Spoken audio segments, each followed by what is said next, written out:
Good morning, everyone. I'll open the meeting of the Financial Oversight Committee of May the 20th at 10 a.m. by Zoom. Our first order of business is to approve the minutes of our May 6th meeting. Can I have a motion to that effect? I move to approve the Financial Oversight Committee meeting minutes for May 6th, 2020. Yeah, I'll second. All those in favor? Tom O'Connor? Yes. Kathy Hill? Oh, you're not voting. I'm not voting. Diane Bishop? Yes. Jim Broderick? Aye. Michael Kane? Yes. And Chris Sonner, yes. I hope that John has joined us, our collector treasurer. I see Olga. Hi, Olga. It's here. I didn't. I'm here. Hi. Okay, Don. I see her. She's in the audience. Pull her in. Give me 1 sec here. Unless she's on her work computer, and then it won't work. I'm trying to increase my volume.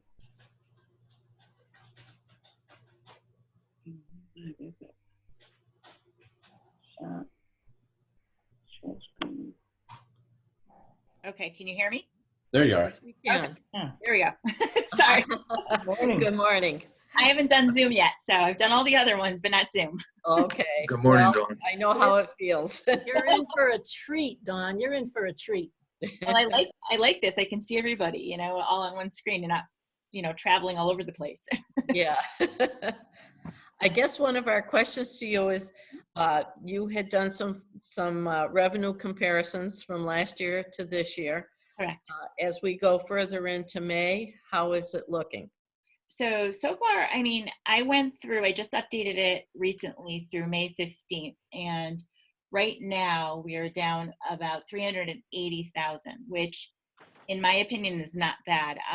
There was a MACTA listserv going around, which is the Massachusetts Collector Treasurers Association, that were asking questions through other towns. Like, if you extended the due date, does it seem like the real estate taxes are still getting paid on time? And what have you. And everybody seems to be in the same boat. They're about 1% to 3 to 4% off from what they were last year. So honestly, that's not bad. And we really don't have anything to compare it to because this situation has never happened before. But if you ask me, I think we're doing pretty much okay. 380,000 down total is really not that bad. Okay, that's a cumulative total from All when of we closed town hall. Yep. Okay. So, Chris, just a question to make sure I understand. So that means that there's potentially people who availed themselves of the extended time frame to make the payment, and So still might make the payment between now and June 1st. correct. Yep. And I'm getting a lot of calls still. We're still receiving a lot of calls saying, our taxes are still due June 1st, right? Yep, they're still due June 1st. I think some people are hoping that it's going to be extended again, but I flat out am telling them, no, Governor Baker has not given any instructions to Massachusetts that we can extend it further. I said, so my suggestion is definitely pay by June 1st, because if you pay after June 1st, interest will start accumulating. And then approximately a week after June 1st, we're going to demand them, which will add on an additional $10 plus interest. So I am encouraging people that, if they do have the means, please do so by then, because otherwise, they'll incur extra fees and charges. And just one other question, Chris. Sure. So when we bill for the real estate taxes, that becomes our revenue, and then as we collect it, it just reduces there's a difference between if we bill for 45 million, let's say, in real estate taxes, and over that year we only collected 44,500,000. Our income statement, does it still show $45 million in revenue, but we'd have a receivables of 500,000, meaning our cash would be down by 500,000 because we're still waiting to get paid that amount? Is that how it would work? So you're asking me that? You're asking Chris, I'm sorry. I'm not sure who to ask, actually. So that would probably be something that Sarah would answer when she was here, the finance director, because I don't know the answer to that. I'm sorry. I know, like in a regular business, there's a difference between when your revenue is recognized and you declare it, you show it as income and whatnot, and some people may not have paid what they owe, and that shows as a, as a receivable somewhere else on a balance sheet. So I'm just wondering, when we do our 40, let's say we were projecting 45 million in real estate taxes, whether we received 45 million in total that year or we received a little bit less, I guess what I'm wondering, would we still be using 45 million as our projection because that's what's owed? And then we might not have built up as much cash because we might not have collected all of it, or collected it more slowly this year. And I guess what number do you put on a recap? Is it it's what you bill, and so would it be the 45? Jim, if I may. Yes. At the end of the fiscal year, the town accountant, finance director, whoever that may be, files what they call a Schedule A. And they recap everything that has happened financially in the course of that fiscal year. That 500,000 that you project as a receivable goes against any free cash calculation. So you would still use the prior year's levy amount for the real estate tax going forward. That's still a good number because the amount of money that's out there is assumed will be collected. Okay. Okay, does that answer the question? So then it would just become a kind of a deduction or penalty on the calculation of free cash. Correct. Which I don't mean to say just as if it was Yeah. All right. Thank you very much, Chris. Okay. And thanks, Don. I'm glad Yeah. you're here. I'll try my best. You gave us a chart, a wonderful chart that showed us month to day. You had all the different entities listed on there. And I was, from water, municipal lien certificates, the licenses, the dump permits, the maps. And I was rather surprised. I don't know if anybody else has a question on that, but I was rather surprised to see school lunches in there. And does the school lunch, is that something they turn over to the general fund? Or is that something that is separate from the school finances? So basically, when I started this spreadsheet, I interpreted that what was requested, it was anything that we took in from the collectors, anything that's brought over, turned over to us. So they turn over to the school lunch money to us to deposit to the bank and keep track of, but it's solely the schools and it's solely the school lunch money. So they solely use it. So technically the new spreadsheet, I removed it because technically we cannot count that as general fund. Okay, thank you. And I'm not sure I forwarded the most recent one. I thought I did, but I can't Yeah, I recall. was just checking my email. I couldn't. When did you send it? Just Monday, maybe? Let me look. Because I don't think I forwarded that. I know you deleted those two categories, the Let me see. health insurance and school lunch. Yeah.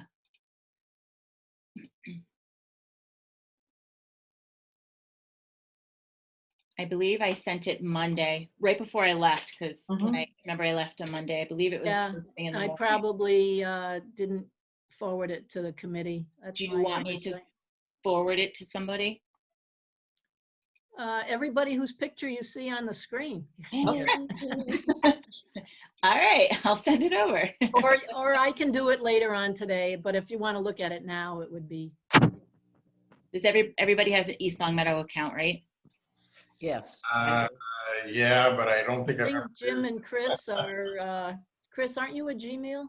Yes, I'm in Gmail, but I also have the town mail Oh, okay. for this period of time. And Jim, what do you have? Gmail. I think I was set up on the town, but I've never used it, so I'm not even sure how to use it, Dawn. Do you want me to use a different one? Probably, otherwise I might spend a lot of time trying to figure out how to get in there. Okay.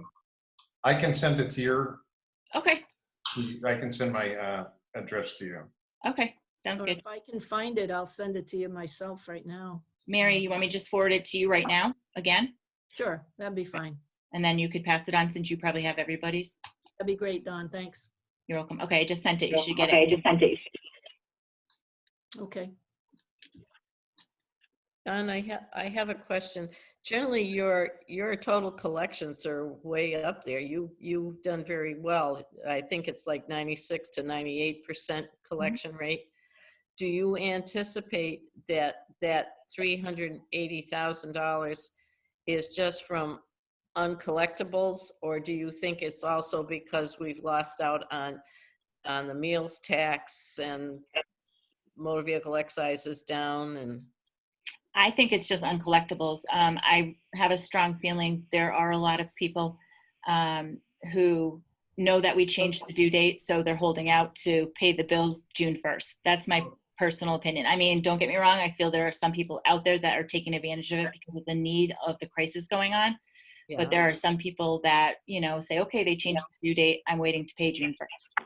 Yeah. Okay, great. So you don't anticipate that 380,000 is going to grow necessarily between now and June 30th? I don't think so, no. Okay, thank you. You're welcome. Chris, Yes. if I may, this is Yes. probably a question for Diane. Has there been an increase in any of abatements or any filings? So real estate abatements were already dealt with real estate and personal property back prior to COVID-19. And so the only abatements that we are currently getting is motor vehicle excise. And that is typical because people buy and sell cars. Okay, so we don't anticipate a decrease in revenue from that. I do not believe for the current fiscal year we're in, I do not believe that that is the case. Okay, thank you. Yep. And Don, I have one more question for you, unless another committee member has a question. Mhm. When you gave out the debt information for fiscal 21, has anything changed in that regard at all? No, nothing's changed with that. Okay. Okay, I think it's great that you can separate the different categories. Yeah. Thank We you. like very to much. call them buckets, so that makes more sense to us. Call the different buckets we have to put everything in. Yeah, that makes sense. So that's your bucket list? Yes, exactly. Okay, thank you. I think you've answered all our questions, unless Great. someone else, and thank you for joining us today. Oh, no problem. Would you like me to sign off, or you want me to stay on, or? You can sign off and stay in the audience if you'd like, in case something comes up. I'll Okay, take care of perfect. it for you, Don. All right, thank you. Okay, I think the next thing on our list is to meet with the school committee and the school superintendent and his assistant, Pam Blair, if they're in the audience. They are. I'm pulling them in right now. Okay. Good morning, everybody. Hey, Bill. Good Hey, Bill. morning. Morning, Greg. Hey, Greg and Gordon. Morning, everyone. Morning. Good Yeah. morning. Chris, do you mind if I just call our meeting to order? I think we're gonna have a quorum today. I can hardly hear that. Do you mind if I call the meeting to order, Chris? Our meeting, our school committee meeting? Yes, by all means, go ahead. Thank you so much, because I believe we have a quorum today. Yeah, everybody's here. So it's 10:17. Just call the meeting to order of the school committee with the finance group, and everybody's here. Thank you so much. Okay, you requested joining us, so I assume you have a presentation to make to us. So I don't know, Greg, if you want me to start or if you would like to start. Okay. One, thank you for allowing us the opportunity to speak with you today and to continue our collaboration. I'm sure all of you know that we've been working with Mary and some of the members of your committee to look also at how we can help out with this current fiscal year. And so we've identified a number of areas where towards the end of the year, we'll be able to turn those back to the town, given closure has dramatically impacted how we operate basically since March 16th through June 19th. And we're not currently sure exactly how we're going to operate as we start up again in September. But in the spirit of continuing that collaboration, hopefully all of you received our budget request that we sent forward. It's a revised budget request. Yes. The town template has two sides to it, black ink and a red ink side. Does everyone have that? Yes, I do. Yes. Yes. Okay. So I just wanted to walk you through that and then certainly open up any kind of discussion, questions, and so forth to help everybody understand sort of where our budget request is and where the school department is in terms of budget development. So the top part of that template deals with salaries and staffing. And what you can see is our original request on the left-hand side was an increase of about $678,000, 221. Everybody see where I am right there? As you come across, we've been able to identify, which I'll go through in the comment area, but areas that we feel we can reduce our budget request pretty substantially by $489,263. It will have obviously some impact, but the first items that we looked at is if you look over in the comment side all the way to the right, there were two staffing positions that we were looking at with the original budget request. One was a preschool teacher, which we're withdrawing. And this was predominantly due to the fact that over the years, we've seen an increase in preschool enrollment. And specifically, we're seeing those increases for students that need early intervention. We're seeing that happen increasingly throughout the school year. So as we start a given school year, our ratios and staffing are in good shape. But anytime a child turns 3 and is in need of this early intervention, we seem to spike all the way through the year in our ratios, not only with staff to student, but also having peer role models in our preschool then get far out of balance as we approach the months of April, May, and June. So that's where that original request came from. Then we had a request for a math interventionist. We've done, I feel, and I think the school committee feels this way as well, a pretty incredible job supporting literacy throughout the district with not only our reading specialists and certainly our homeroom classroom teachers at the elementary level, as well as eventually we were able to build in our academic coaches.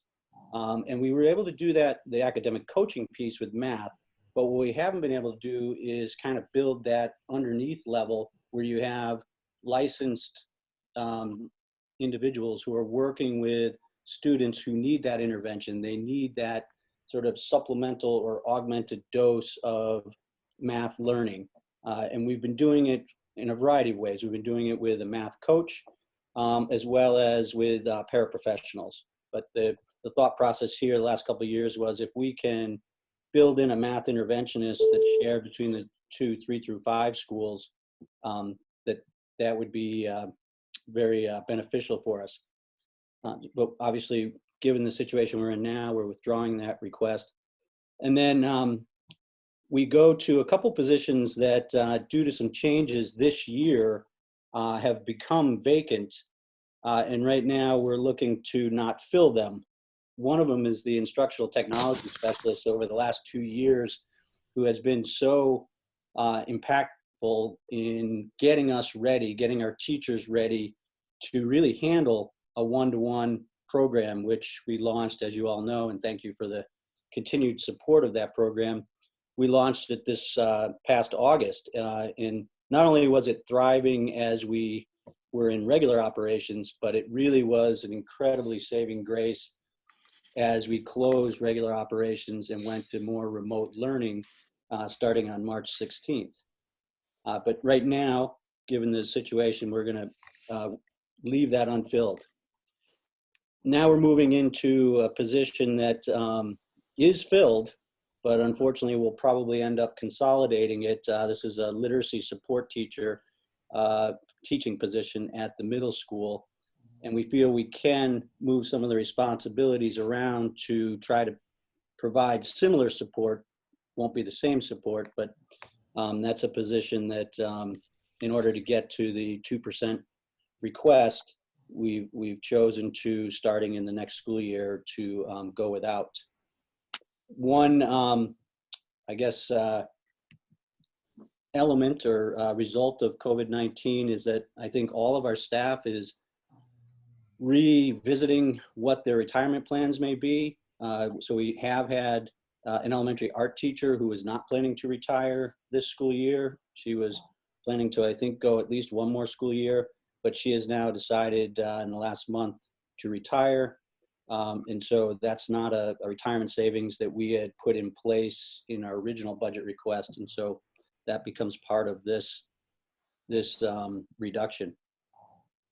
Another one-time savings that is also due directly to COVID-19 and the changed operation is that we are going to make our extended special education summer school now entirely a remote learning model. We don't really have clear guidelines as to what school is going to look like as we begin to reopen.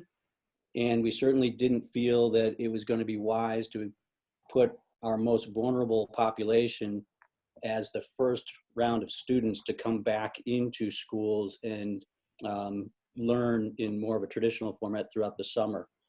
So with that, obviously you're reducing staff because mostly in remote learning, it will be the licensed staff members that develop and present through Zoom or through Google Hangouts and Meet, and will post lessons and so forth. So there is a reduction there. My thought is, though, that's only going to happen one time, given that next summer I'm not sure that we can operate in the same way. However, for fiscal year 2021, that would provide a savings. So that right now is the sort of the staffing area of reduction. And then as you move down the list and you go to the non-salary expenses, on the left side, you see going all the way down that there was a request here of about $708,221. Everybody see that?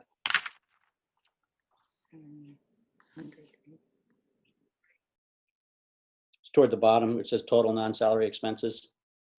Black side. Yes. Yeah, Okay. I see it. So here we've been able to, again, look to different areas to try to provide a pretty significant reduction in terms of $277,000, which is in red, just directly to the right of the original request. And the areas that we looked at, obviously we have to look at areas that have a decent amount of funding in those line items. First one is transportation for the summer school. So this would be a one-time savings. If we're running a remote summer school program, obviously we're not going to be busing people and students back and forth from home to school and school to home. We also, and I think one of the town councilors when we met earlier in the year brought this up, our special education out of district tuition and students is a fluid situation. And we were in discussion in March with 2 of our out-of-district placements. And so we're hoping that that will continue, that COVID-19 won't change what looked like it was going to be a re-entry plan for 2 of our out-of-district students back into ELPS programs. But that will, right now we're taking that, will remain to be seen. Hopefully before the end of the year, we can solidify that piece. Then we're looking at, one of the new requests was to increase our curriculum renewal line item by 50,000. I think we've had that request the last few years. What we do is we run on a cycle of 5 years, whereas departments reach that fourth year of the 5-year cycle, they're looking at any changes that have been made to the curriculum standards. They're looking at what materials might best support their students. They both want to align to any new standards that have come out, but they also want to look at how students they currently have and students they expect to have in future years are learning, are understanding, and what will be the best support materials to make that happen at the highest level. So that's what the curriculum renewal is used for. Once they've done that study year in the 5th year, then they're in a purchasing year. And so this year we have math 6 through 8 up, social studies 6 through 12, and family and consumer science. So you have 3 areas up. And what we're doing is we're withdrawing the 50,000 new request for that line item, but then in order to continue to make sure that we're hitting the reduction needed, we're cutting another 20,000 from the existing curriculum renewal line item. So the hope had originally been that line item might enter FY21 at 150,000. It's now going to enter at 80,000. So we'll have to make some revisions, probably some pretty significant revisions in terms of materials for math and social studies. We've already begun looking at that and how we have the least amount of impact that we possibly can have on the direct instruction going on in classrooms. Then the next area is we made a reduction to our academic supply line item. This is an area that generally it starts as a single line item, but then we distribute it out to all 5 schools. So looking at the single line item, we'll first reduce that by approximately $30,000 and then do the distribution back out to the schools as we put together their building-based budgets.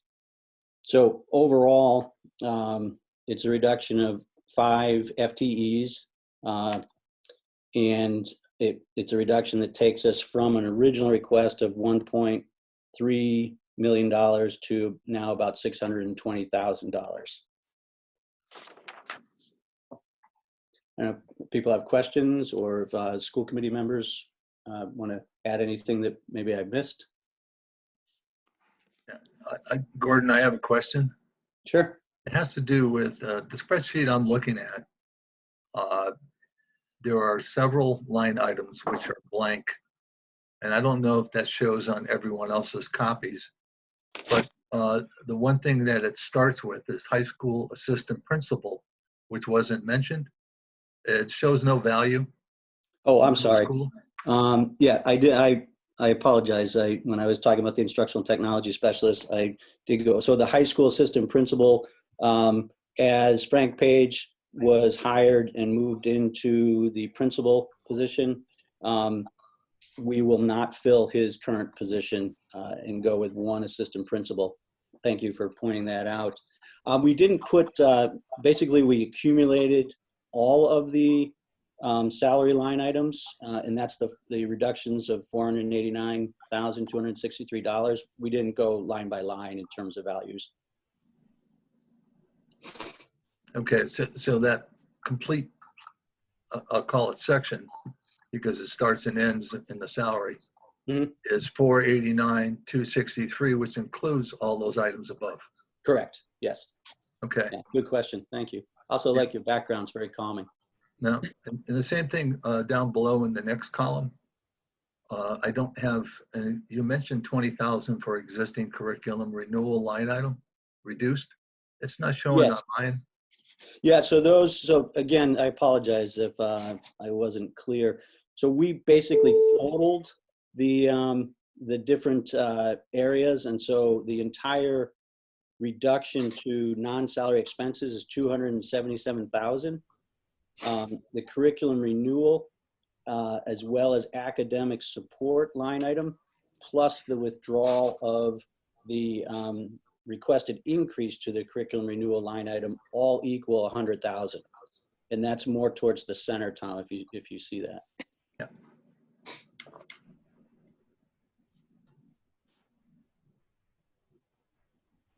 Anyone else have a question? I have a question concerning the school choice. Sure. I noticed this was the first, or at least the first year that I'm aware that we're doing school choice, and for 15 slots. And I'm wondering if you can enlighten us as to what it's costing us per student to educate children in East Long Meadow. And then Sure, go ahead. and what it will cost us for these 15 students that are coming in. So you're absolutely correct. It's the first year that we've entered school choice, at least in my tenure. It is my understanding, though, that the district had been involved with school choice possibly in the early 2000s or the late 1990s. It's year to year, districts can choose to stay in the program or withdraw from the program. And by law, they have to have at least one meeting where they vote whether to stay involved or to withdraw from the program. If you have been in the program, though, and you withdraw, you still grandfather in the students that have entered in previous years. But to answer your question, so we looked at school choice in a very structured and planful way. And where some districts surrounding us have, say 45 or 50 school choice slots open each year, what we were looking to do is very specifically look at, are there areas where our class size is lower than other areas? And so our current 8th grade going into 9th grade is a little bit smaller than the existing grade levels at the high school. And our current 5th grade going into 6th grade is smaller than the current 6th grade, and I believe smaller than the 7th and 8th grade. So those were areas where we were very specific. And we also thought that if families were interested in taking advantage of school choice, that they would probably want to look at grade levels where it's a natural transition and it's a new grade level or a new school for all students entering. So 6th grade and 9th grade lend themselves to that. We purposely stayed away from kindergarten because that's something that is always an estimate, and we put the best numbers we can together to try to figure out who will be registering for kindergarten in East Long Meadow. However, it hasn't proven to be an exact science even with all the different numbers that we put together. So there's some years where we're thinking we're going to have a kindergarten class of 160 and we get 165 or 170. One year we were thinking we were going to be right around 165 and we ended up with 196. So we didn't think it would be exactly, it would be wise to say start at the kindergarten level. The other piece to your question is by looking at it that way, this is not something where by taking in students at those grade levels that we would need to increase staff or increase support. But there are ways for districts to have relief because it's a blind lottery when you have your applications. Should there be certain special education needs with a school choice student, that's something we certainly can apply for through the circuit breaker to be reimbursed at the end of the year. What is the average reimbursement? Not for a regular student, not a special ed student. Generally, it's just around $5,000. 5,000. And what does it cost us to educate, say, one student in East Long Meadow? So if you use the per pupil expenditure, which involves taking a look at all teacher salaries, administrator salaries, some of the things we've talked about in terms of your academic support line items, and they average that all out, East Long Meadow per pupil expenditures up over $15,000. Okay. So which makes it all the more important to be very planful as you enter into this, because you don't necessarily want to be in a position where, okay, if you bring on choice students, that you're then also needing new staff members. Yes, exactly. Is this something that you have to participate in every year, or will these students just matriculate through the system and then you start over again? So the school committee will have to look at it every year, and they will have to vote as to whether they choose to continue or they choose to discontinue the practice of including school choice students. However, to the point I think you made in your question, the students that entered this year would be able to continue on regardless of the decision next year. Sure, sure. Now, the reimbursement that the school system is entitled to comes back to the school, or does it come back to the general fund? Are you aware of that? So it's a reimbursement that goes back to the schools. A revolving account has to be set up, and then it goes, basically it's a funding that is subtracted from the district they're leaving, the $5,000, and added to or sent to the district that is receiving those students. Okay, thank you. Mhm. I knew you'd have all that information. So far, we only have 6 applications, so I don't know. Today's the last day, right? I know, so Yeah. well, I'm hopeful. We'll see. That's good. That's good. In your networking with other superintendents, is there any discussion of a possible reduction in the Chapter 70 money? So we haven't heard anything specific. I think what they will do in terms of the state is probably they're going to put the Student Opportunity Act funding on hold. And that would be certainly significant for the Springfields, the Chickapees, the Holyoaks.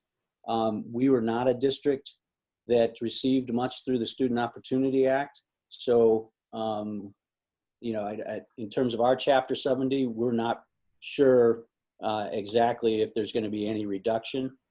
Through the CARES Act, we do know that there will be the opportunity to apply for grants, which we plan to do for July 1st, but they haven't said anything specific around Chapter 70.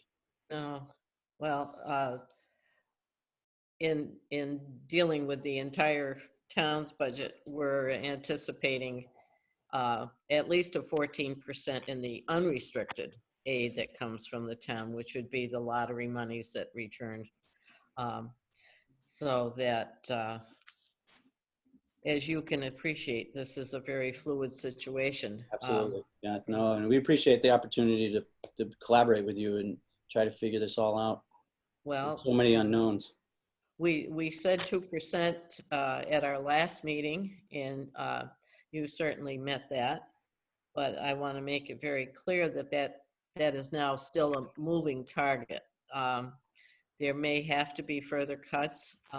It'll be up to the financial management team of the town itself, and the town manager in particular, to decide whether we go forward with a 1/12 budget in July and possibly August. It would appear that might be the better choice because the legislature is certainly not working on a budget right now. Sure. And sometimes they go into July normally. So, you know, Can I ask a question on that? Sure. So we know that the CARES Act applications through the Department of Elementary and Secondary Education just recently came out. We know that Mary had mentioned that there might be something coming for some type of application for the municipal side. Do we have any idea when that application might be available and how it might impact FY21?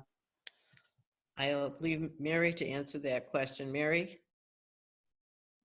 Which aspect of the CARES Act are you talking about, Gordon? So the other day in the EOC meeting, you had mentioned that there might be an application for the municipal side for CARES Act grants. Oh, yeah, that's limited to COVID-19 expenses as of today. Okay, There's an East Long Meadow's been awarded 1.436 on a per capita basis out of 2.7 billion that was allocated to the Commonwealth. But those applications aren't even ready yet. When you go on the gateway, it says the form is still being developed. And it's not, but it's limited to COVID. sure. Got to be unbudgeted COVID expenses. It's not, there's some hope that communities may be able to use it for lost revenue and things of that nature, but that's not been approved yet, so. Okay. Do you know if that's, I mean, I know all these things are being developed. Pam and I are also going to many different webinars, and we love getting to those gateways where it said form not available yet. Yeah, But yeah. do you know in the future, in those webinars, they might answer some of those questions? Those are the same questions we're asking, how we can apply these grants and where specifically you can use them in your budget for FY21. Well, we hope that there's guidance forthcoming.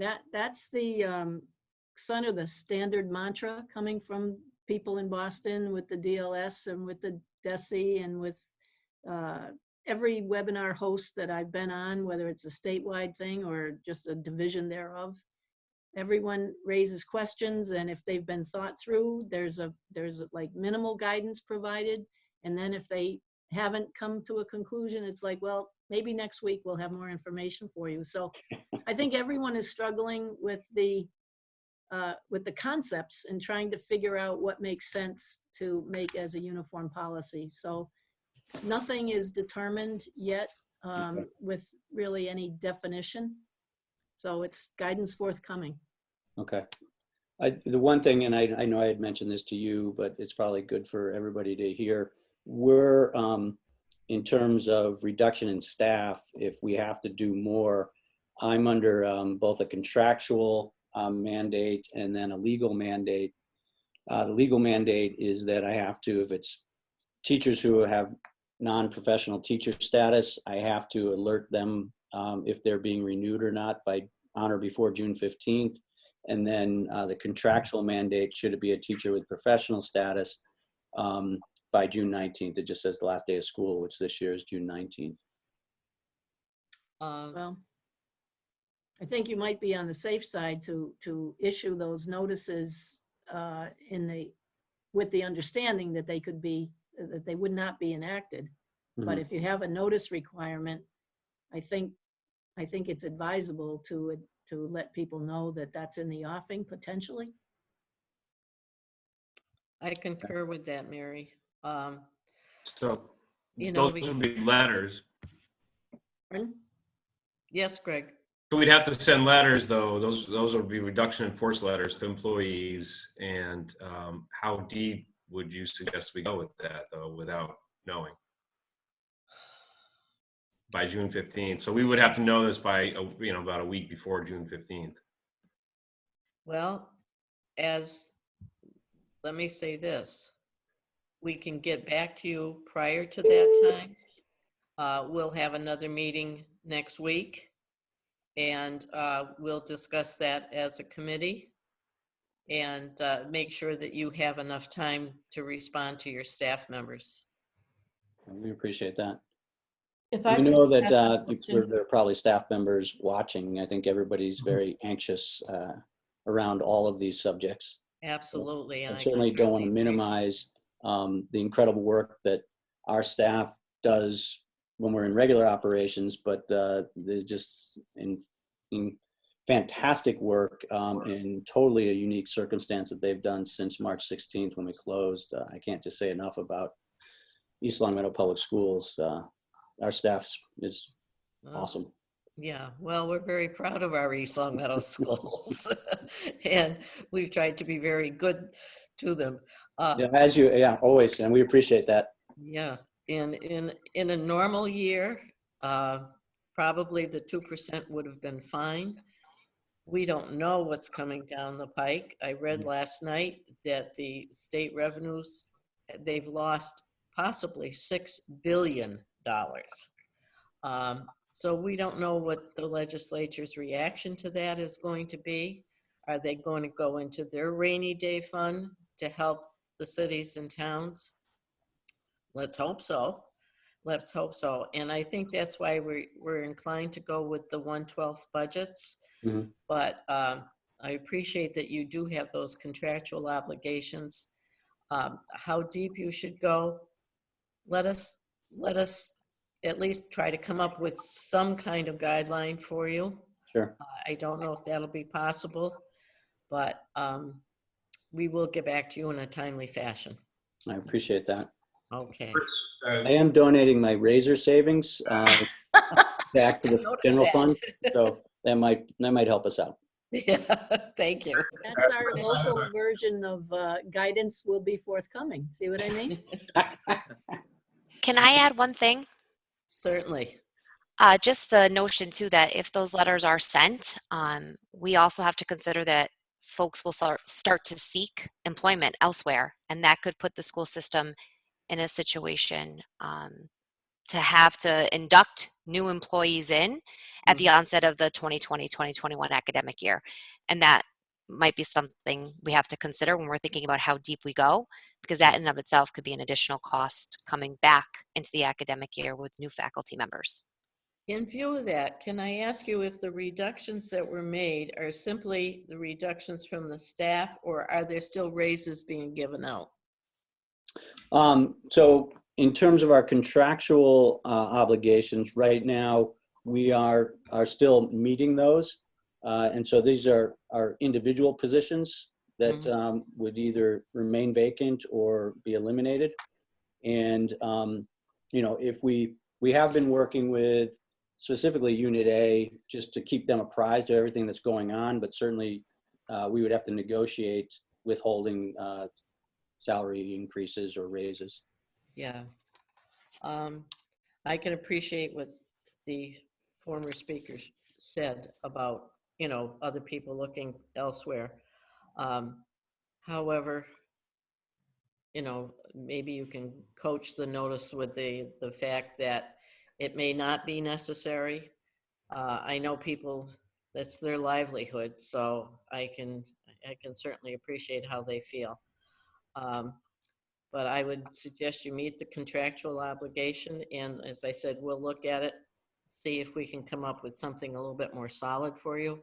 Sure. And we have not heard from the Capital Committee at this point in time, what their recommendations are. We have not had an opportunity to review that and see if we agree with their findings or not. So that may give us some leeway within the budget. We'll see how that all plays out. So we've got some work cut out for us before next week. Everything keeps closing down has reduced our responsibilities, but it has not. If I could take a minute just to state the obvious. As you think through the guidelines for us as we continue in this quote contingency plan, understand that we're getting pressure that parents are hoping and students are hoping that they're going to return to school looking very much like it was that Friday afternoon of March 13th before we shut down. Yeah. So think of the guidelines, think of the pressure that we're dealing with as far as keeping our school system intact and trying to limit as much as possible the impact of any more cuts. Chris, I have a question again related to the notices. I wanted to just make sure I was clear. I think you used was it June 1st and June 19th? 15th. June 15th and June 19th. Non-professional teachers with non-professional teacher status have to be alerted on or before June 15th, and teachers with professional teacher status have to be alerted by the last day of the school year, which is this year, June 19th. And you would need how much notice before that to be able to get I would think we would need at least a week. All right, so we have 1 week to update in essence for the non-professional. If you need the second Wednesday in that span, certainly take the second Wednesday if it can help us get to better news. Yeah. Absolutely. Yeah, we'll be meeting on the 27th and again the following week, most likely. Okay. So if we're lucky, we'll get something done next week. And we can always poll each other by phone, Mhm. working with Mary if we come up with something, and we can advise you beforehand. We Appreciate your that. comment, Mr. Ficero. Thank you. I just had a general comment. I appreciate you're all working on this and taking the suggestion to heart and going through your budget to come up with a 2% to be able to present. And as Chris said, we wish and we hope this will be all we need, but we'll keep going. But certainly appreciate you all going through with your fine tooth comb and coming up with something that we can use. So thank you on my behalf. My behalf, I want to say that. Thank you. Well, thank you. We appreciate the opportunity to plan with all of you. That it's much more helpful to do it this way, where we can all talk and discuss, and we know that everything we do has huge impact. Yes, absolutely. And of course, we're looking forward to what the turnback might be for fiscal 20. And we are working on that, and we feel it will be a significant turn back. So we certainly, we had identified just around $200,000 the last few weeks, and we will continue working at that through the next few weeks. Very good. Good. Okay, thank you so much for joining us. I think it Sure. was a productive meeting. Yep, thank you very much for having us. Chris, could I just adjourn us then? Yes, you may. I'll take a motion to adjourn, please, from the school committee. So moved. Moved by Rich. Moved by Rich. I need a second. Second by Bill. Second by Bill. Further discussion? Thank you so much, everyone, for having us today, and good luck in your endeavors and putting this all together. Thank you Please say aye. Aye. Say aye. Aye. Aye. 5-0. Okay, goodbye, all. Thank you. Bye-bye now. Is Ryan moving us out, Right now. or are we moving ourselves out? Ryan will move you out. Yeah, move it. Whether I like it or not, Ryan's going to show me the door. Yeah, he'll move us. Thank you. Hello, Ryan. Bye, Gordon.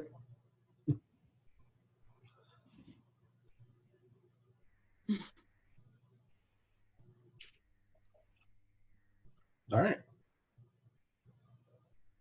Okay, further discussion is on what was promulgated yesterday. Mary, let's see, I know I have it somewhere here. Too many papers. No. We still have Olga with us? Yes. Okay. Ryan, were you able to get that summary? That I emailed it to you as well. To me? I think, yeah, last evening. I didn't know if it would be helpful to the committee to have it on the screen, but I mean, obviously that's up to Chris, but because I don't think, I mean, I emailed it to everyone, but whether they could print it and read it. It was difficult to print, It's but hard I'm, to print it because it comes out on, it won't print. You need this almost the 17-inch paper size to do it. yeah. I didn't receive it. You said last night you sent it? Yeah. Yes. I can resend it now. Maybe, Chris, once we finish it, I can generate hard copies and we can meet you again in the parking lot to distribute to everyone. But it was updated by Olga. It's dated February 8th, but it was updated as recently as yesterday afternoon with information from Diane. Let me get my phone to see if I can.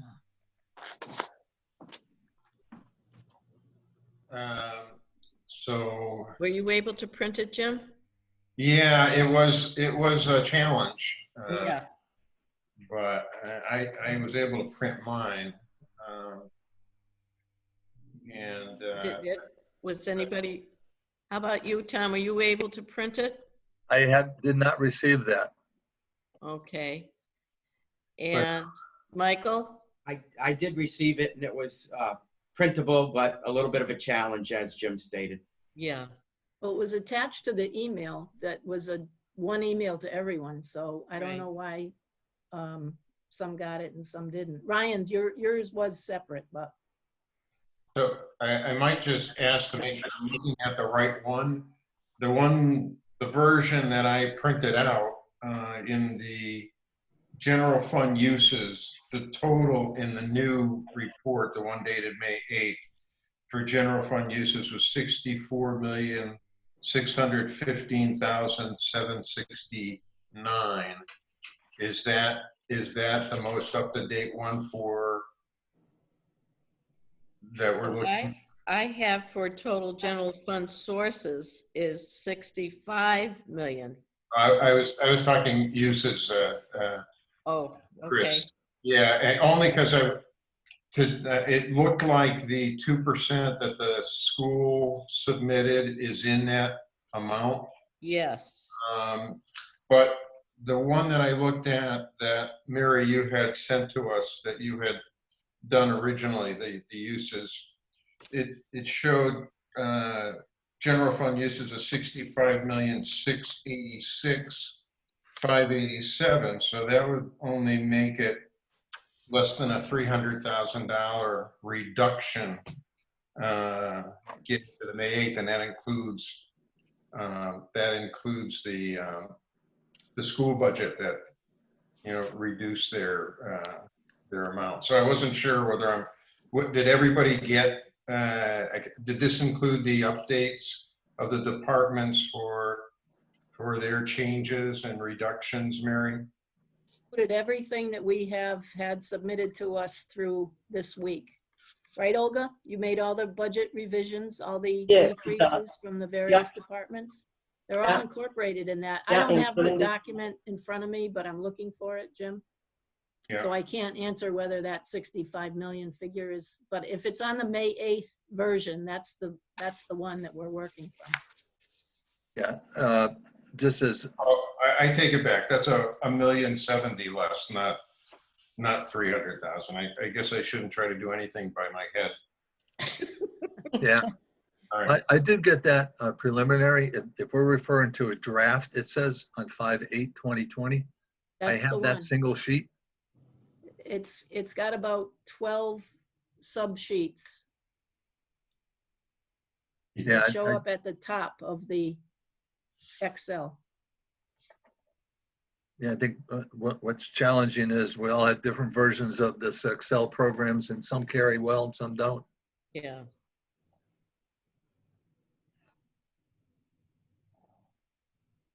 So Chris, to get back to the sources, the version I'm looking at showed general fund sources. Did you say 65,547,097? No, I said 65,577,007. I see that. Can you verify that, Olga? You have it in front Yeah, of that you? is the number. Yeah, Total that general is the latest sources. one. It actually shows, Olga, it shows differently on depending on what sheet I'm looking at. The general fund sources and uses summary, when I printed it out, it showed general fund sources of 65,577,007, which sounds like the number you quoted. In the one that's called general fund sources, it was using a number of 65,547,007. I mean, it's only 30,000, but the numbers are different. I'm looking at it. I just opened it, where we have it saved, and it has the 65,577,007. Yeah, I see that, but then there's another tab that there was called General Fund Sources.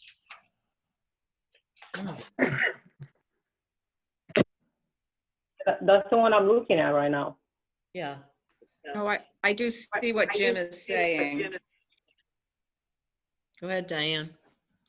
So there were several tabs, and on the very first tab, it does say 65,557,007, and then about 4 tabs beyond has the same number. But then on the page that is just general fund sources, the bottom line says 65,547,007. So there is a difference. I don't know. Can anyone see this one?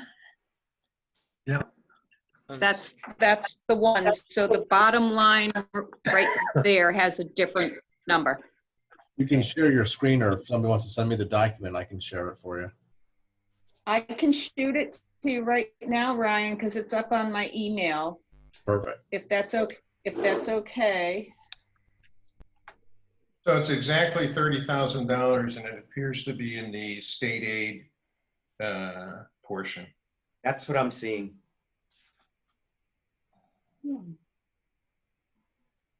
Ah. Yeah, it's like page 5.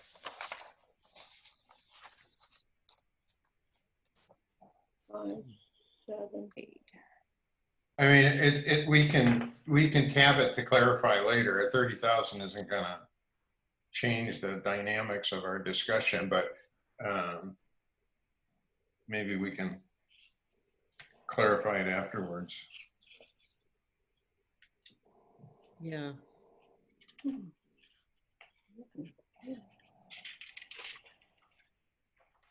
Hmm.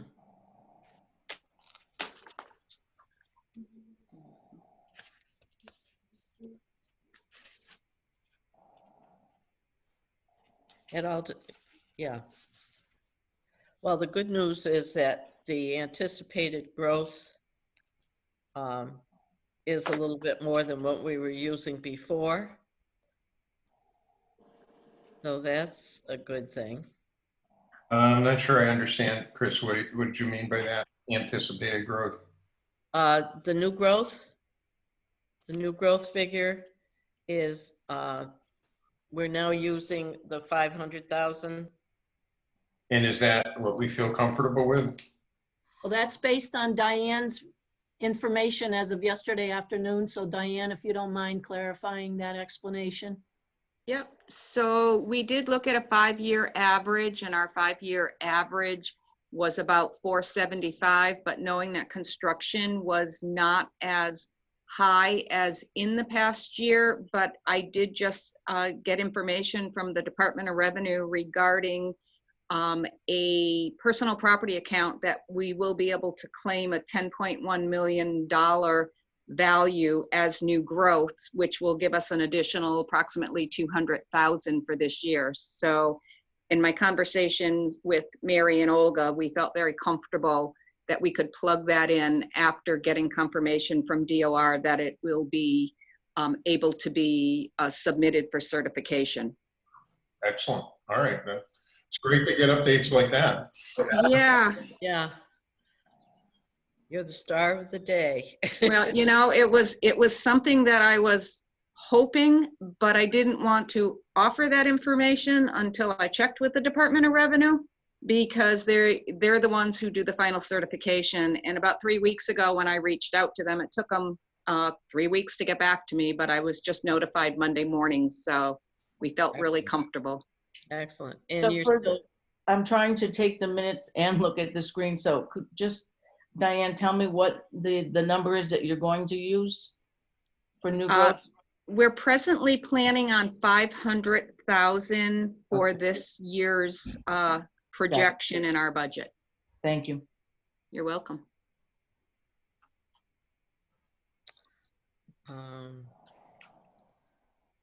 Are we still using a 14% decrease for unrestricted? local aid? I would think so. Yes, I believe and that's what she's used. The 1,358,869, which is a loss of, although she's got in here, it's more of a 11.59% reduction. Yeah, that's what it factored out to on a percentage basis, Chris. I gave your Okay. updates to Olga, and she updated the figures, and it didn't come out to 14%. It came out to that 11.59 or whatever it's showing there. Okay. So I just, Maybe that needs to be tweaked. yeah, mechanically, how does that work? If you're going to use an assumption of 14%, is there something in there that you have to do differently so that it comes out at 11.59? I'm just not sure how. Yeah, I don't know. Olga, can you help us with that? I know when we spoke, we talked about Chris's suggestion that we reduce that by 14%. And I know Yeah. when you did it, it came out to, as we said, the 11 something. You want exactly 14%? That's what the Oh, request. I know why it says 11.59. It's a comparison to the previous year. Whereas, Yeah. yeah, because in the governor's budget, he's got us at on the unrestricted aid at 1,580,080, and the number 1,358,869 is actually a reduction from that number. So that, but in comparison to the previous fiscal year, it's a reduction of 11.59. Okay, so Yeah, we maybe did it's 14%. Apparently that number that was taken, it was 14% from whatever was there Yes. first, the 1,000,005, Yes. but it didn't come up to the exact 14 from the prior year, yeah. So And Olga is right. is that the assumption, or that's what your understanding was, Chris? It's 14 off of what they had. What the governor submitted as his idea of the cherry sheet for East Long Meadow. Okay. All right. Well, that's good news too. Yeah, because he was actually projecting a little bit of an increase from the previous year. But now all the surrounding communities are using 14 and 15%. I thought it would be safe to use the 14%. And if we get more, hallelujah. But with the state losing the amount of money they're losing, so. I have a quick question just for Diane. Sure. The question is on the projected new growth. That's a projection only, showing up about 27,000 or 6%. Does that make sense? I'm not quite sure what you're saying. Oh, 27 on last year's. In other words, Mike's question is, last year's growth was 473,094. So we're going up by 27,000 and projecting 500,000. Usually we use a very conservative amount on the new growth when we're projecting it. And assessors tend to be conservative also. But with this confirmation that Diane received, I think it's safe to do that. Okay. I don't know if that answers your question, Mike, and I'm sure Diane probably has something to add. It did. It clarified. It is a projection, and I'm calculating it at approximately 6%. Yeah. Equate to about 27,000. So yeah. Thank you both. Yeah. Well, Diane will be collecting more new growth through June 30th of this year. So she has almost another month of adding, you know, any new construction, any new garages, any new additions, pools, etc.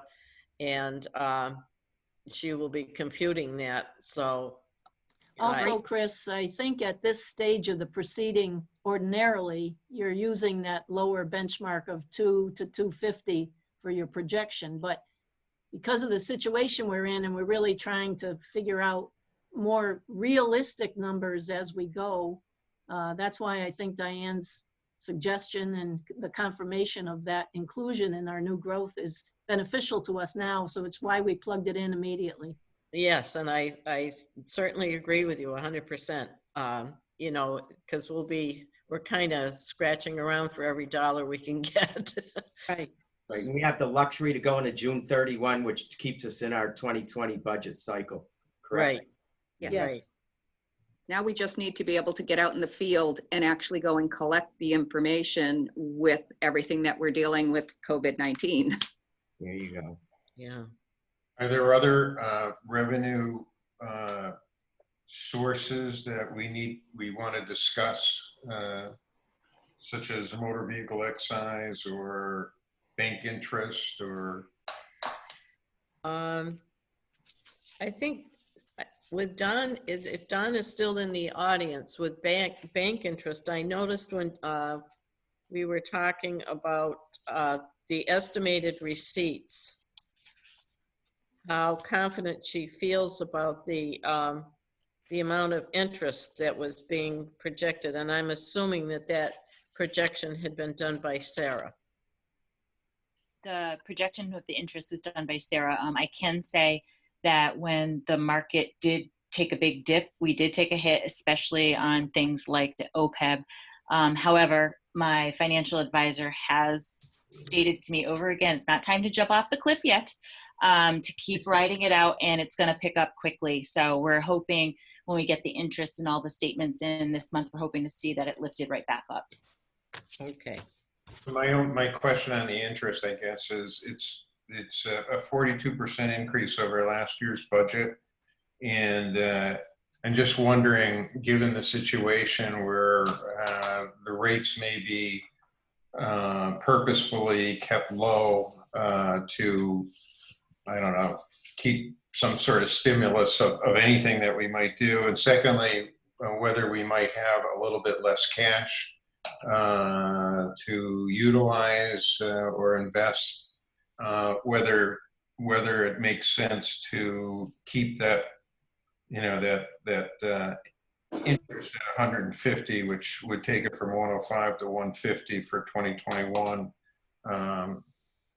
So those are my two, that kind of like points for questioning it. Yeah, and my questioning also was on the meals excise, because it's a, you know, she projected 260,000 for this current year, which I wonder if come June 30th, if we will have actually garnered 260,000, and that's what's projected for fiscal 21. So that would be about what, 21,000 a month? So could we correlate that into that if everything kind of came to a halt around March 16th, we could use that 21,000 a month times 9 months, if you will? Yeah. That makes sense, Mike. Rationale, yeah. So I would say, you know, I would project the revenue to be around 200, you know, 195 to 200 based on the scenario I just proposed. Yes. I hate to reduce local receipts because it increases the tax rate, but by the same token, we have to be realistic. Yeah, Chris, it's great to hear this good news as opposed to a lot of the negative news that we hear. Marilyn and I attended a webinar last week, and the projections were pretty bleak.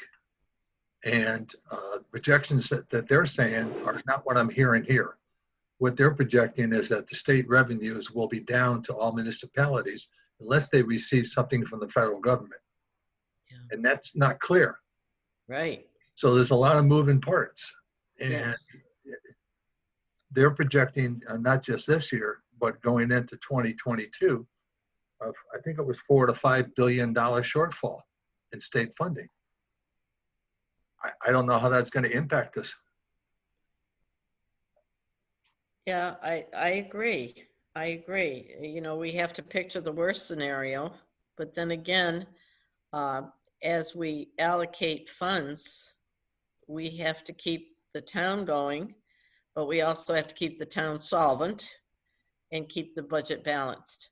That's why I'm making the remark about meals excise, but realistically, are we going to get $260,000? Yeah.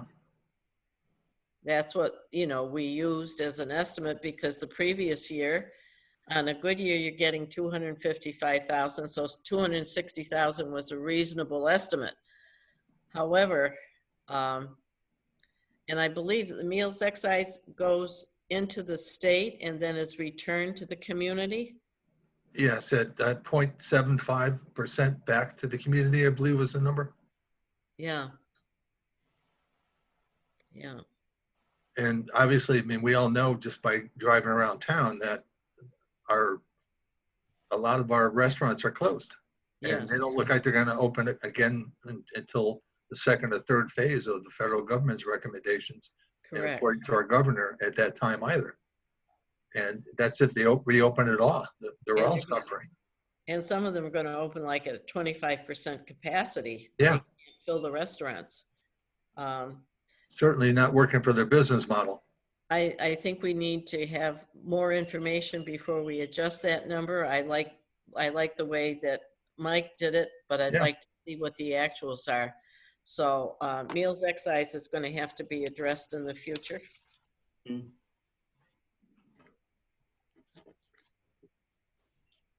So on the formula I used, you know, it was about 195, and like we just discussed, if some of the restaurants are able to open, they might only open at between 25 and 40% of the capacity. So I would just hope, worst case scenario, that there'd be 195 on the table versus the 260.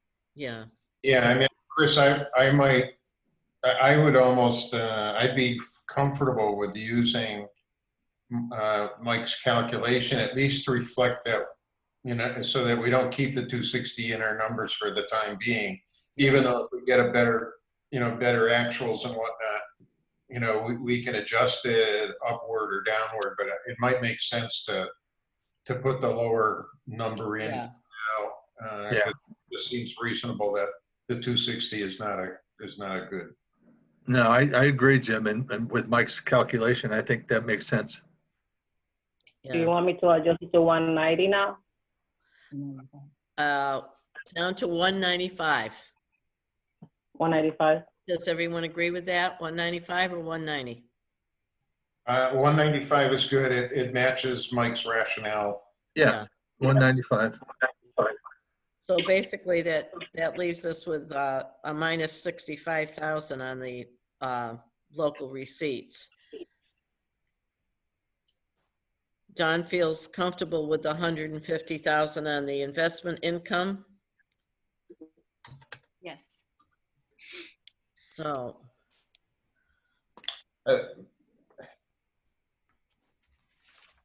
Any further discussion on that one? Yeah, Don, explain a little bit more. Feel comfortable with that 150. Like I said, the interest rates were doing really, really well until this pandemic hit. And then when the market did that first crash, it took a dip.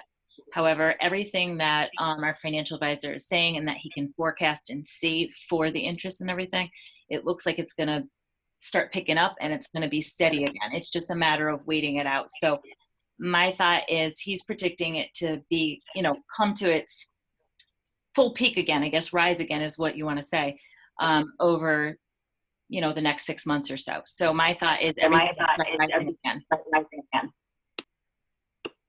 So consistent with what we're realizing an actual, I mean, I know the 105 was a budget. Are we beating the budget so far for FY20?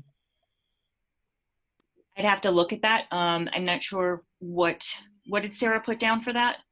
Well, she had a budget of 105 for bank interest and then 150 she budgeted for 2021. When I was listening, it sounded like hopefully things would be steady, not a decline, but she's got a 42% increase in our budget for that line item. That's why I was just curious. Okay, I can take a peek at those numbers, and then if you want, I can email the answer to that to Mary. Sure. Okay. That would be great. Okay. All right, so there'll be some adjustment on local receipts.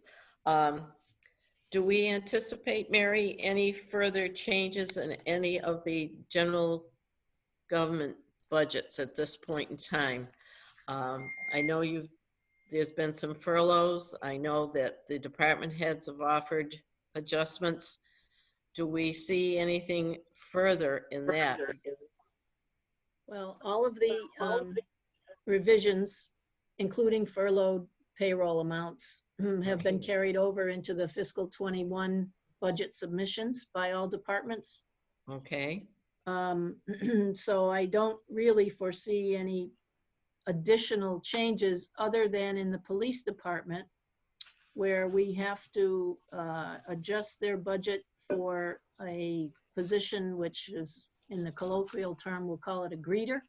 Because when we disband the civilian dispatch unit, Yes. it will leave a void in the police department structure, physical structure, as well as organizational structure. So we're going to have to find a person or two to fill that position. And the debate now that we're having is whether it'll be 24 hours a day or some portion of that 24-hour period, just so that there's service to walk-ins, essentially.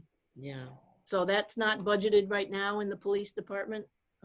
But I do have a couple of proposals that the chief sent me the other day that I haven't had a chance to evaluate yet. Okay. I would ask Ryan, being the chairman of the capital projects, how close are you to coming up with a final determination on that? Pretty good. I think we're gonna finalize our priority list at our next meeting on Tuesday, since Monday's a holiday. So we should be able to come up with a final priority list. And that'll basically have a cumulative total. So however much we can come up with for funding for capital projects, basically just go down the list until those numbers match. Yeah. Okay, great. So you're making really speedy progress. Good. Thank you. Yeah, everyone on the committee is pretty dedicated. We've had some long meetings, so.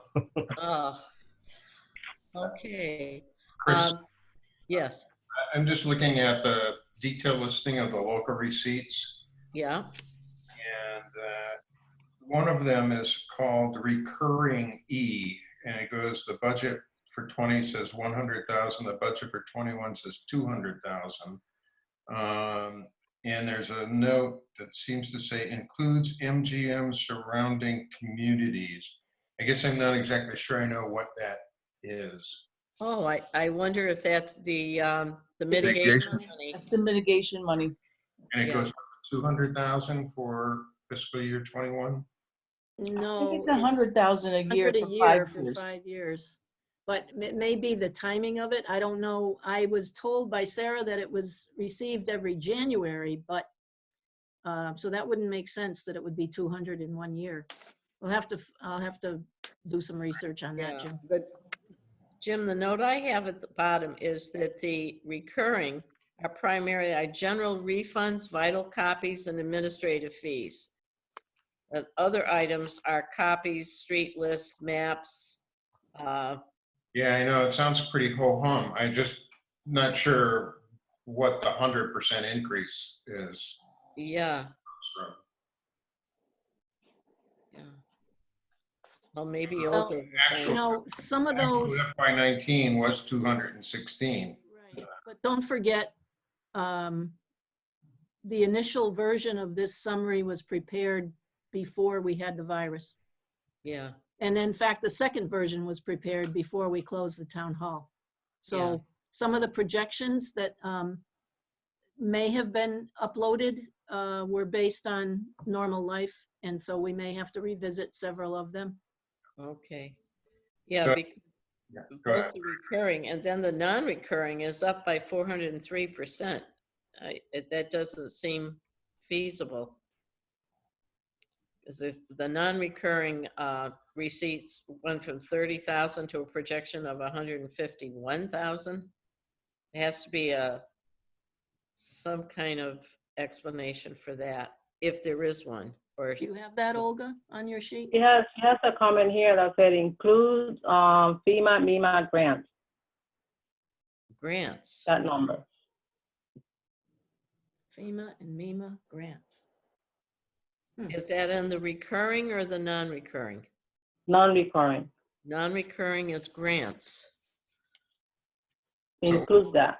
He has 26 plus 125,000, which is, I'm assuming it's the FEMA, MEMA grant that she's talking about.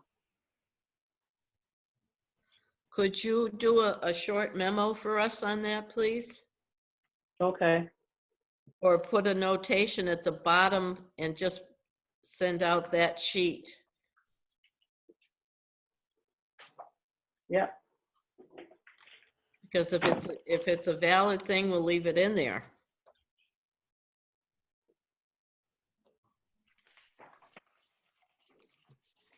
Thank you, Olga. Right. Yeah. So again, looking at the local receipts, I see $30,000 called special assessments, which that's where we were off between the two spreadsheets or between the two tabs of for local 30. receipts. And so it is in the detail. So I assume that's probably correct, but I'm not exactly sure.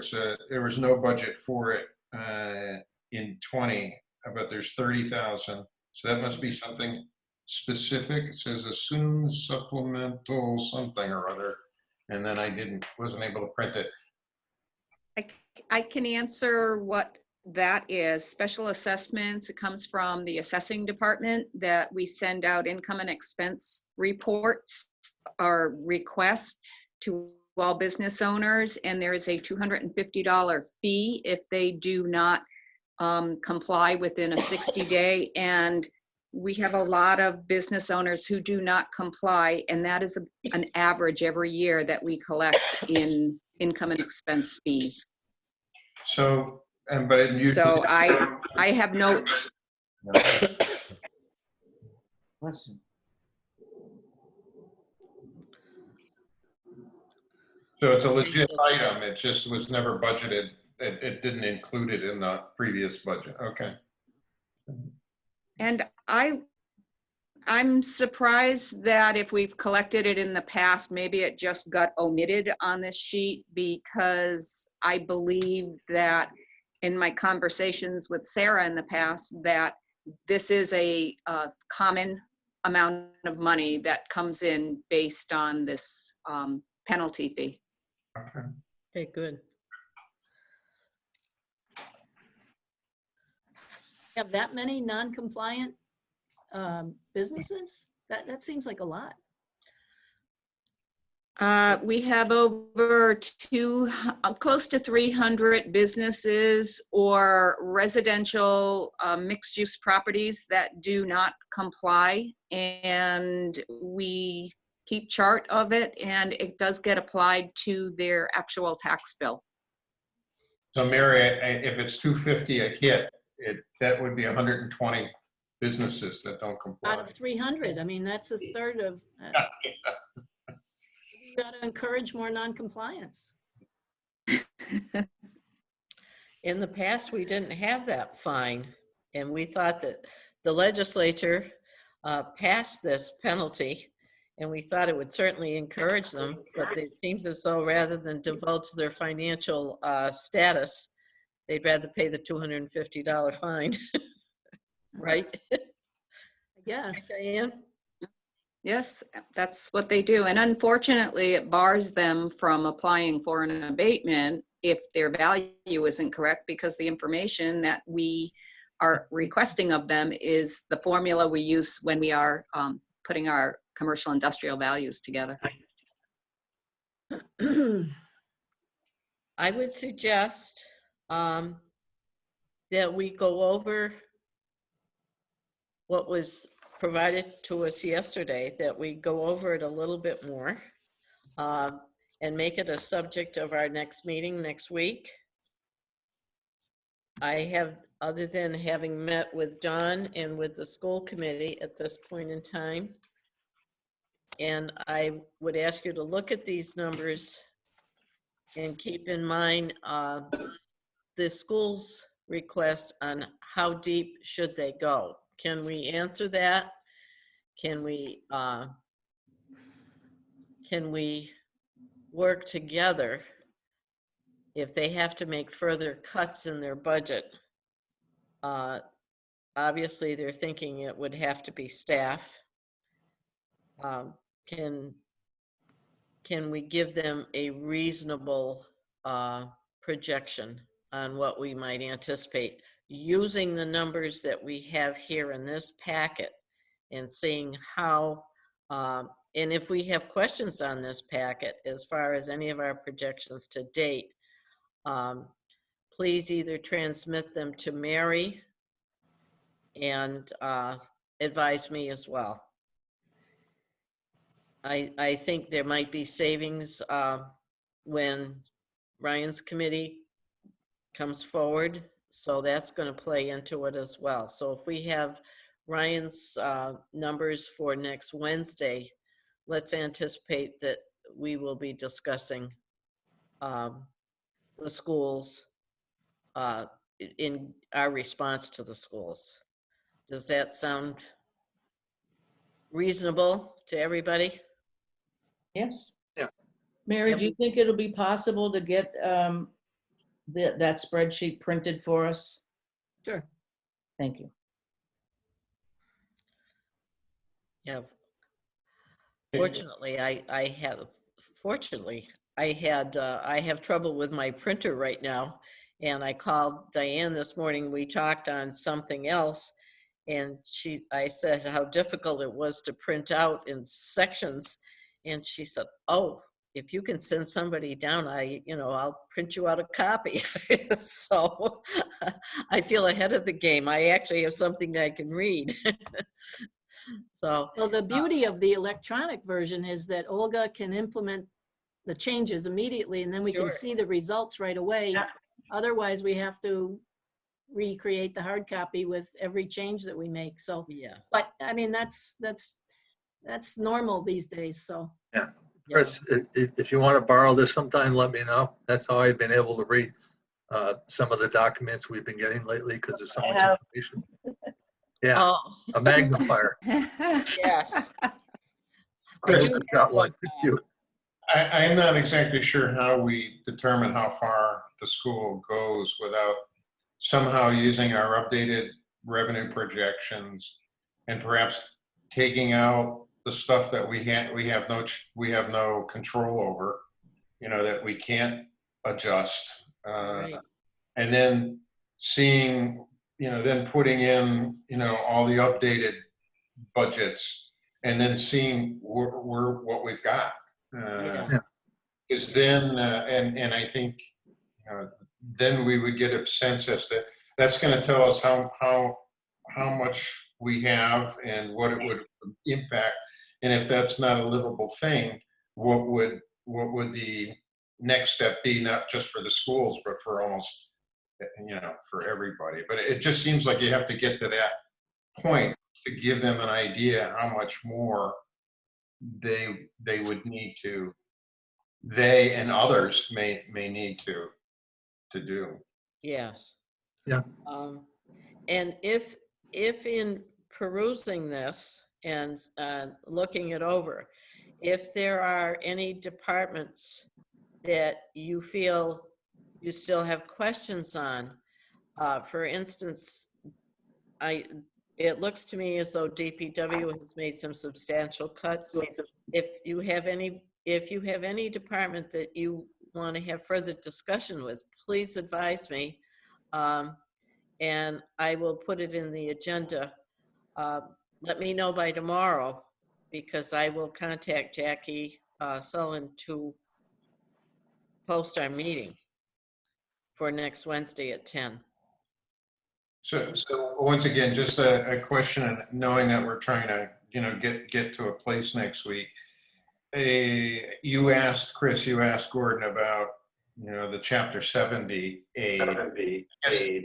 The question really is, are there any adjustments that need to be done in state aid other than the unrestricted general government aid, for us to crank into our, calculations? Yeah. Well, I know that education is a priority with the legislature. And I don't know if they would cut other things before cutting that to the communities, because it's such an important facet of the budget. But if not, if in case they would get cut, there's always an adjustment to the governor's budget. Sometimes it's up and sometimes it's down. So right now, they stand to get, let's see, 12,181,538. So the East Long Meadow would pick up the difference between that amount and the 31,000 that they're currently requesting. So we have to figure out how that's going to fit into the budget. Right, so was the 12,102,000 that was our budget for 2020, was that that was based on the governor's or the legislators' budget? Yes. All right, so, I mean, there's a question as to, will they increase it or will they hold it flat? Or just a question to. Well, when I spoke to the fellow from the DOE, he said that the governor is supposed to give you the floor. And he says, but I think he gave us the ceiling this year. So that led me to think that perhaps the number would come down. So and it's anybody's guess at this point in time. Yeah. So, so please do those three things. Look and see if there are other budgets and other department heads that you want to speak with. I think we've gone through the majority of them. And if you have any particular questions, let me know. I'll put it on the agenda. Try to let me know by tomorrow. Look over this packet. Once Mary can get us this packet, get the printout. Mary, do you want me to do what we did before? If Jennifer can print it out, then I could have it here, and members who haven't been able to print it out as successfully from the shared drive, they could pick it up at my home. Yeah, Chris, I don't know when she's coming back to the office, but maybe it'll be tomorrow. She's working remotely as well. So Okay. if she's not there, I'll do it and make arrangements to meet with you. I don't want to burden you, Mary. It's not a burden. It's just the way things are these days. Yeah. So who would need? I know Diane. I do, please. Okay. I do. Okay. I'm good. So, yeah, I guess make it for the whole committee, and if we have one extra, so be it. Okay. Okay, and then I can pick it up tomorrow. Let me call you because I don't Okay, know if sure. I'm going to get there today. So Okay. Oh, yeah. Yeah, absolutely. we have new protocols. We have to clean the printer and the copier every time we use it. So if Oh someone my else's finger intercedes between mine, gotta clean it. Those are the new rules. I'm only half joking, but Yeah. I would call you. Hopefully we'll get it done tomorrow. Okay, thank you.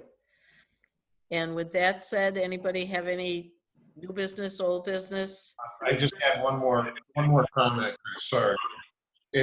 This year strikes me as one year that we may want to look closely at our stabilization fund and our free cash position, our surplus, because depending on where we get to and how severe the budget is,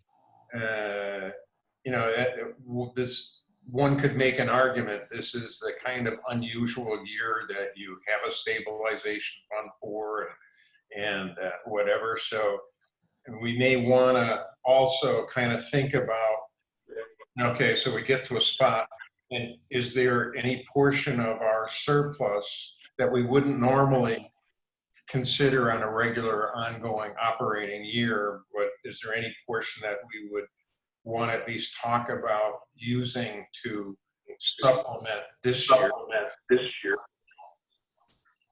So we might want to get an update on those and make sure we got an idea what that is in case we want to at least talk about that. Well, Yeah. Jim, you're spot on because the last time I was in communication with Sean Cronin, who's the DLS Deputy Commissioner, Yeah. he was advising that all turnbacks that communities receive from fiscal 20 go into stabilization as opposed to rolling over to free cash because you can use the stabilization funds for this emergency, whereas you can only use your free cash that's been certified as of last year without, prior to its next certification. So if we get back $500,000 let's say, between now and the end of the year, it won't roll into free cash. Ordinarily it would, but it's not usable for us immediately. So his suggestion was put it in your stabilization accounts. So that issue has been suggested more than once to communities. I don't know that we're there yet in terms of how significant the deficit may turn out to be, but I agree with you. This is the rainy day that fund was created for, I'm afraid. One question then, Mary. If you did a 1/12 budget for July, what funds would you be using? Would you be using monies from 2020? What revenue source would we use to fund the Yeah. July? Yeah. Well, I think what we would be doing is essentially getting approval from the Division of Accounts to use whatever our projections were for fiscal 21 for our revenue sources, even though they're not realized yet. And we have funds on hand with which to pay our expenses going into July. We can use the free cash that's been certified through last July 1st of 19, and we Right. can use existing, those monies are, again, with the approval of DLS and the Division of Accounts. So beyond that, I'm not sure I understand Well, the rest of your question. I mean, I am just wondering if you would base the 1/12 budget on the fiscal year 2020, or you would base it on the projected budget for fiscal 21. well, I think for And I- July itself, I've talked to Olga and Diane and Dawn about this a little bit. We're going to look back to what we paid in July of last year, or the first month of fiscal 20. Because July has some extraordinary expenses that are paid just annually in July. Yes. So I think that our operational expenses, the true operational expenses, will be less in July unless all of our employees who are furloughed are back to work, but I do not anticipate that to be the case, at least as of today. But I was going to use July of 2020 as the benchmark for I have to submit an operational budget to the town council for its approval, and then that gets us forwarded to the Division of Accounts for its approval before we can spend. Okay. And in the meanwhile, we'll put in some applications for some CARES funding to cover some of our other expenses, but those aren't going to help us with the operational expenses. So, Chris, I guess I'm a little confused, and I'm glad you raised it. So do you, Mary, is it your understanding from reading those things that you have to present a budget, even if the budget is simply the 1/12 of FY20 budget, to the town and also to the state? Each month that we operate on a 1/12, the town council has to approve that. Well, the template hasn't been designed yet, but it's going to be available June 1st, according to the gateway. And one of the bulletins from DLS specifies the general categories that have to be included in that. So it doesn't have to be a line by line description, but just operational and then special expenses. And again, it's got to be approved first by the town council, and that has to be month to month. So. All right. Okay. It looks like next month is going to be a very challenging month, to say the least. With all of that said, I would just have one question. Because there's a direct correlation between turn back and stabilization funding. Do we have any kind of projected date where we might know what kind of revenue we can expect from turn back? I don't know. Olga, do you have any sense of that yet? I mean, typically it's not done until close to the end of the fiscal year. But I mean, I could ballpark it at least 2 or 250. Here, I would say close to June 30th, unless we do some extensive calculation to see how much it would be. And then the exact number would be the first week in July. Yeah. I know the For the exact DPW, I'm sorry, the DPW is in the process of calculating the energy savings due to the closure of town buildings. We've lost some high-paid positions, so we've saved some salary, for 2 or 3 months of this fiscal year. And it's at least 200,000, if not 3.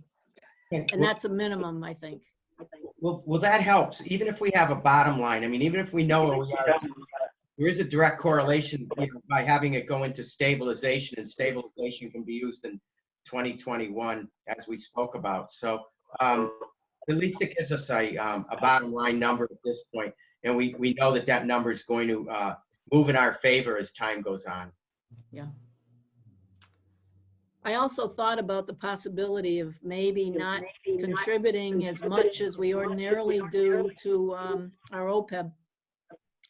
I mean, we're trying to reduce the deficiency in that, but if we could get away with paying a lesser contribution this year. It's a thought, yeah. Yeah.